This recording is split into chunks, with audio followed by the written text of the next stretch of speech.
Oh, hello there. I don't suppose you've seen my companions around here anywhere. Well, you see, they're two crazy kittens that seem to get into all kinds of mischief. Oh, I say, I do hope Chiaki hasn't gotten into any more trouble while I was away. Last time she grew herself to giant size and tried to destroy the city in exchange for sushi. Oh dear, dear, dear. Where could she be? Where could she be?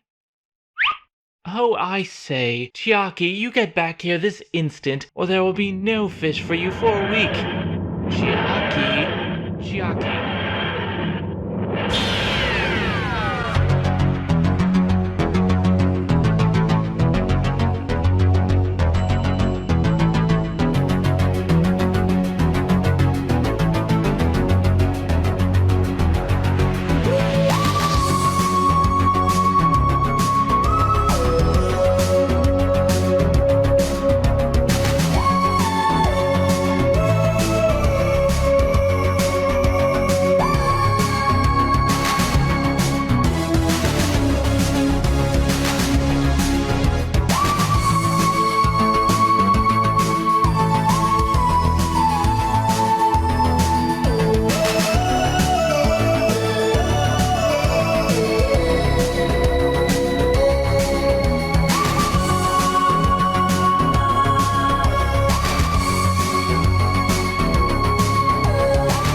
Hello everyone, I'm Zenith Warrior Princess, and welcome to Zen Who, where I take a look at each individual Doctor Who serial as my mischievous kittens steal my TARDIS and wreak havoc on the time-space continuum. Oh well, I'm sure they won't cause too much damage. They are just kittens after all. Nothing to worry about.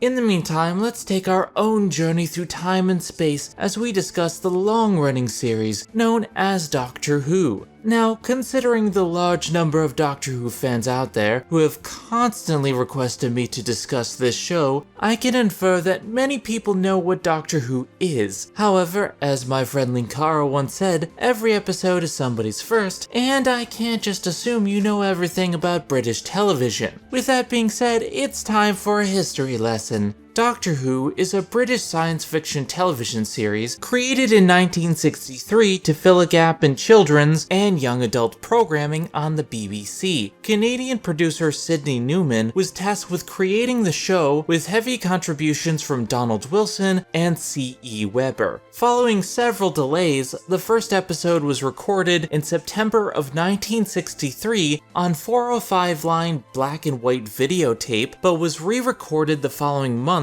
due to several technical and performance errors. Several changes were made to the show's costuming, effects, performances, and scripts throughout production. This first serial, An Unearthly Child, was broadcast in 4 weekly parts from November 23rd to December 14th, 1963. However, the show's launch was overshadowed by the assassination of American President John F. Kennedy, which happened the day before the episode aired. Because of this, the first episode was rebroadcast the following week. An Unearthly Child as a whole received mixed reviews, and the 4 episodes attracted an average of 6 million viewers, but it wasn't until the following serial, The Daleks, that the show truly found its audience. To be perfectly honest, it's a miracle the show continued on after the first serial, considering the troubled development, mixed reception, and the poor timing of its release. Against all odds, however, Doctor Who has endured to this day, with 851 individual episodes over 37 seasons, holding the world record for the highest number of episodes in a science fiction program. Doctor Who has seen numerous different changes over the years, but it all started with this one serial that was created amidst countless disasters. With that being said, let's dive into An Unearthly Child and see where this show began as we begin our journey on Zen Who.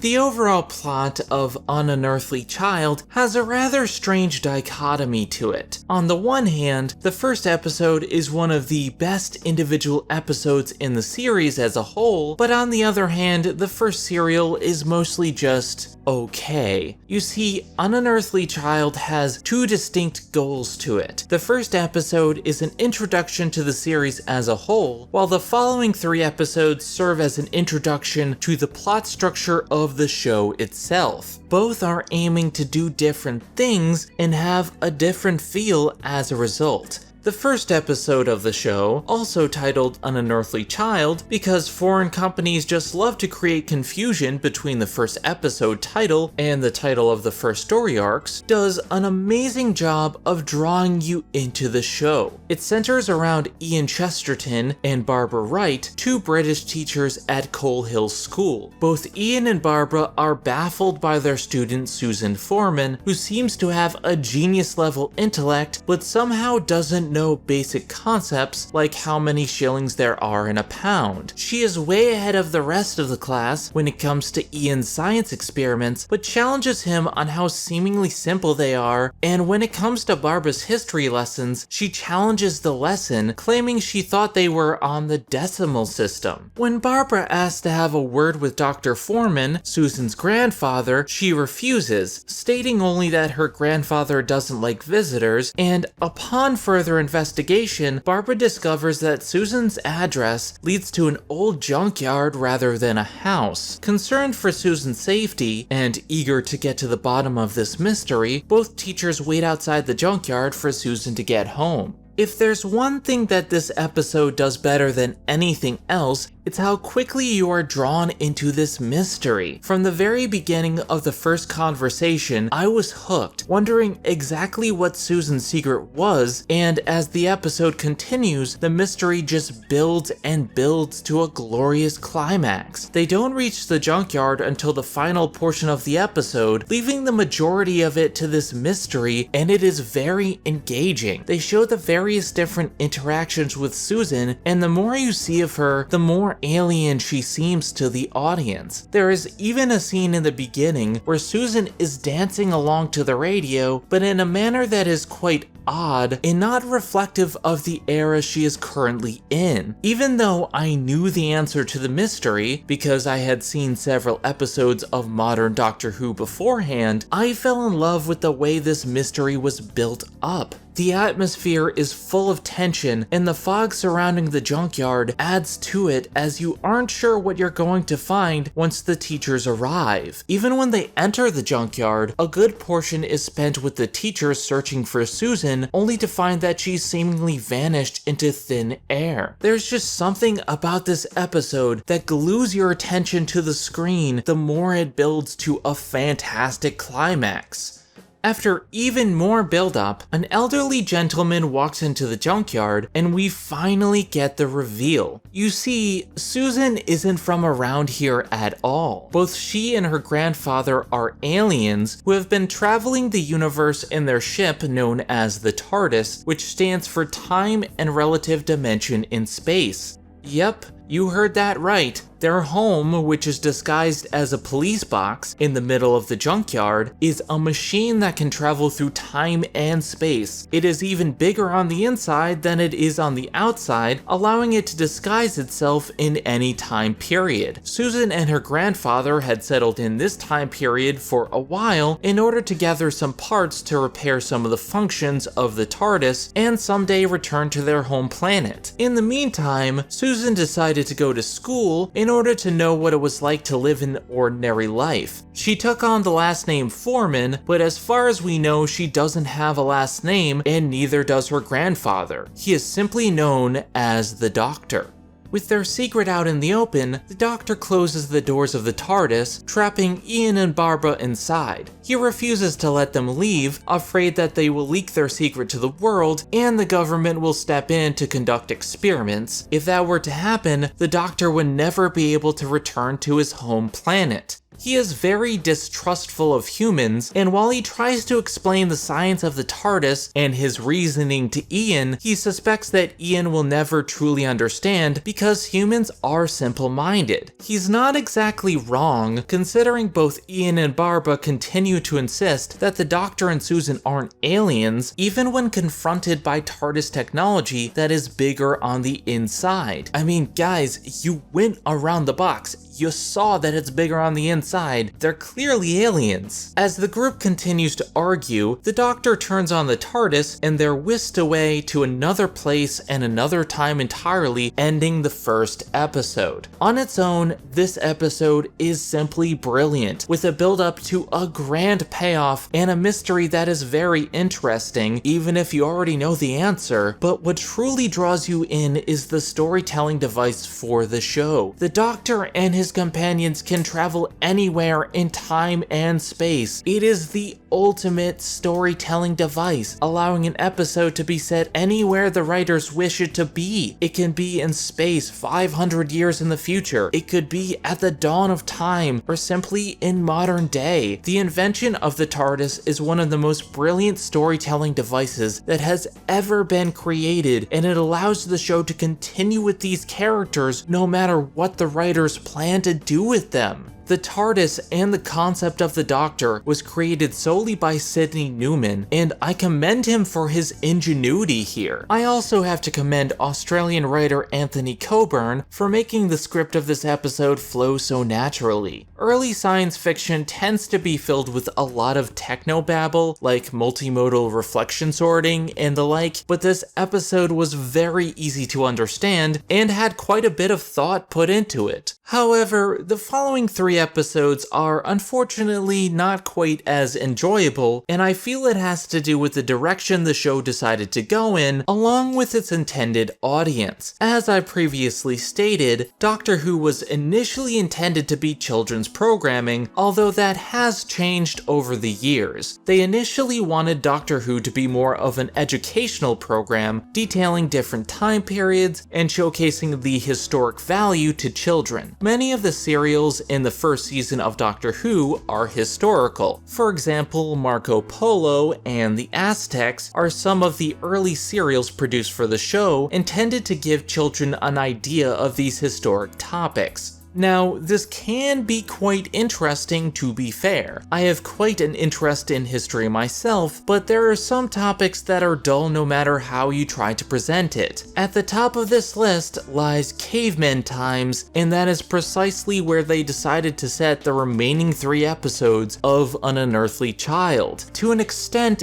I can understand why they chose cavemen times as the first destination for the show. There is a parallel that can be made here between the way the Doctor views Ian and Barbara and the way they in turn view the cavemen. There is a huge technological gap between the Doctor and Ian, and he treats Ian like a child. Well, actually worse than a child, since the Doctor claims children of his society would be insulted to be compared to humans of Ian's century. In that same way, the technological gap between them and the cavemen makes them treat the cavemen like children. I find that parallel interesting, but it's just not enough to carry 3 episodes. Basically, the cavemen see the Doctor make fire and kidnap him. The companions follow and get kidnapped as well. They try to escape, but are stopped by more cavemen. These cavemen are wounded by a wild animal, some sort of saber-toothed tiger, so Ian mends their wounds despite the protests of the Doctor. They bring the wounded caveman back to their village and make fire for them this time, only for the leader they saved to force them to stay and make more fire. Once again, they escape and make it to the TARDIS and travel off to a new destination. There just doesn't seem enough in the serial to carry 3 episodes. Events tend to repeat themselves several times, and it gets boring rather quickly. While there are some great character bits that I will discuss in a bit, overall the caveman portion just feels padded and completely at odds with the pilot episode.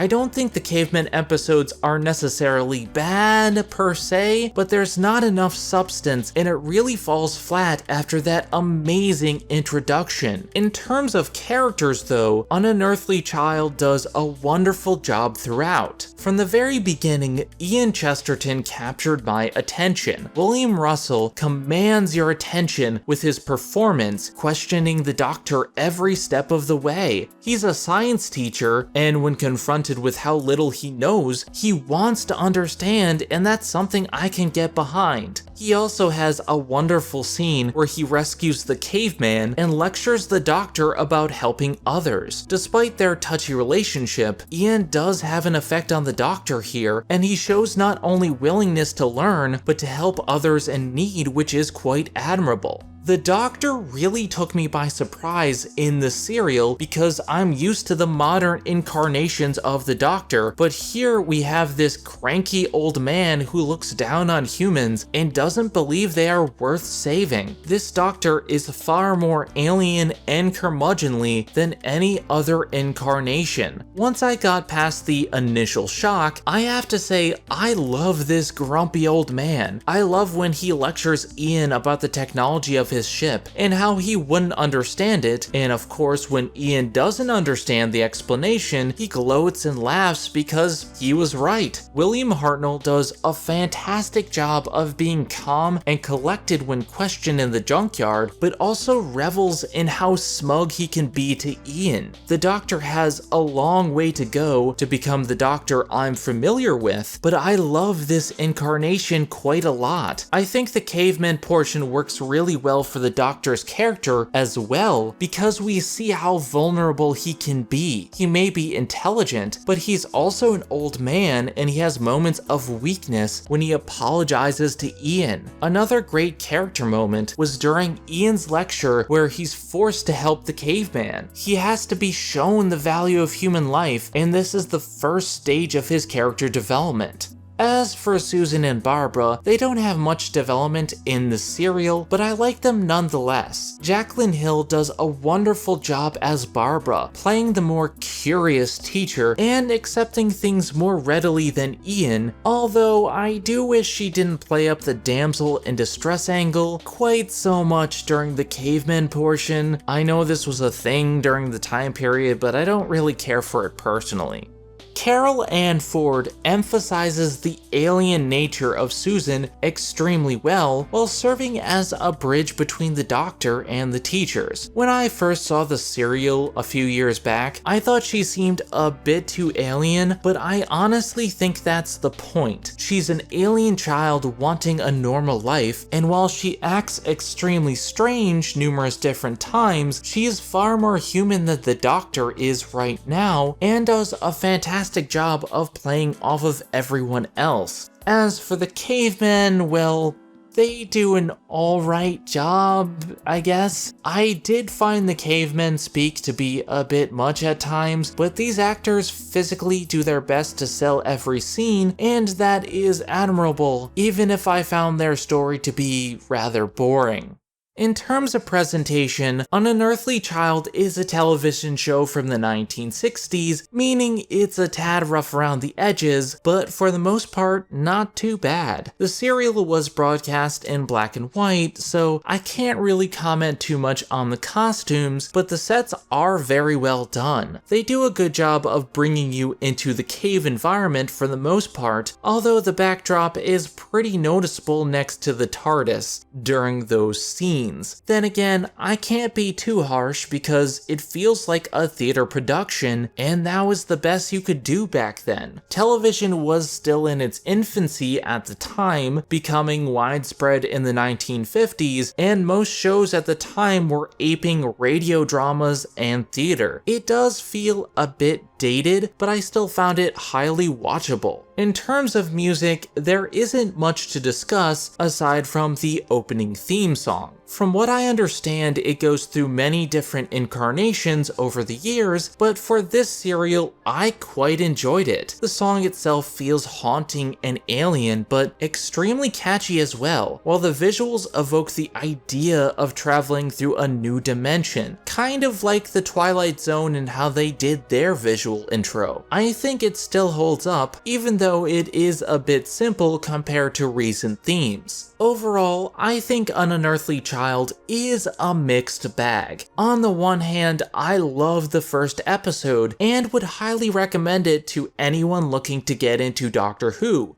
At the same time, I personally would recommend skipping the cavemen portion because while there are some great character moments here and there, it is rather boring and will give you the wrong first impression of Doctor Who. The show is about battling evil Daleks and Cybermen in time and space, while the Doctor cleverly figures out a way to save everyone, but that's not really represented here. So yeah, the first episode does get a Kana stamp of approval, but the serial itself gets a stamp of just okay. This just doesn't represent what makes Doctor Who so great, aside from the first episode, which again is fantastic. If you're curious, you can find the first serial of Doctor Who on the Doctor Who The Beginning DVD collection, which contains An Unearthly Child, The Daleks, and The Edge of Destruction. This set can be found on Amazon for around $20, which is an amazing deal considering how much content you get for only $20. It also contains behind-the-scenes footage, the original unaired pilot of the show, and alternate footage that was cut from the original episode. I would get it for those features alone because it details all the problems that happened during filming, including the TARDIS doors refusing to close in one shot. It's a fascinating watch in my humble opinion.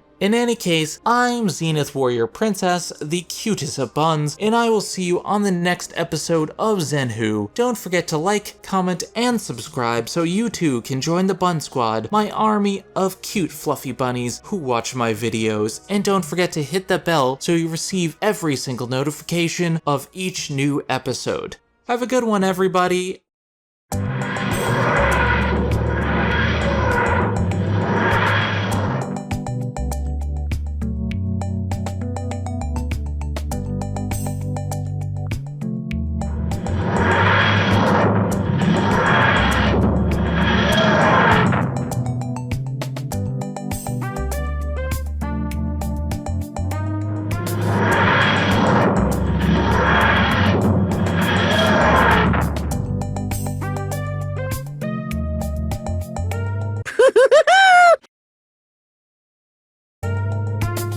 Nope.